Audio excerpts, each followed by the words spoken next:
மகாத்மா காந்தி நேதாஜியை காங்கிரஸ் கமிட்டியிலிருந்து வெளியே போக சொல்லுகிறார். மகாத்மா காந்தி சுதந்திரத்தை அஹிம்சையின் மூலமாக, சத்தியாகிரகத்தின் மூலமாக, மிதவாதம் மூலமாக பெறணுங்கிற கொள்கை உடையவர். ஆனா நேதாஜி அடிக்கு அடி, உதைக்கு உத, ரத்தத்துக்கு ரத்தம், ஃபைட் பண்ணி வாங்கணும்டா சுதந்திரம் அப்படின்ற தீவிரவாதம் கூடையவர். அப்ப அவரு ஜெயிச்சிட்டார். எலெக்ஷன் வச்சு நேதாஜி தலைவர் ஆயிட்டாரு.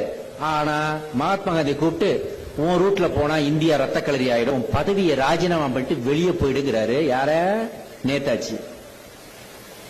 அவ்வளவு கோபமும் ரௌத்ர குணமும் ஃபைட்டிங் நேச்சருடைய நேதாஜி. அதுதான் தலைவனின் பண்பு. தன்னுடைய சொந்த உணர்ச்சியை அவர் காட்டல. அவர் என்ன பண்ணாரு?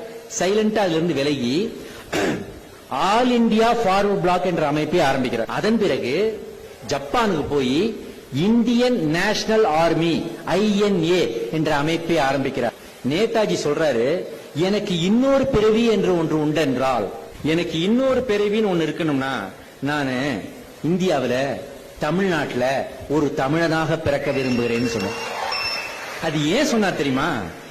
அவர் INA ஆரம்பித்து அந்த INA படைக்கு ஆள் திரட்டிய போது, எது பிரிட்டிஷ் நம்மள ஆண்டுகிட்டு இருக்க, அவன்கிட்ட துப்பாக்கி இருக்கு, குண்டு இருக்குது, அவன்கிட்ட விமானங்கள் இருக்குது, அவனை எதுக்கிறதுக்கு இந்தியாவுக்குள்ளே படை திரட்டுகிறார் நேதாஜி.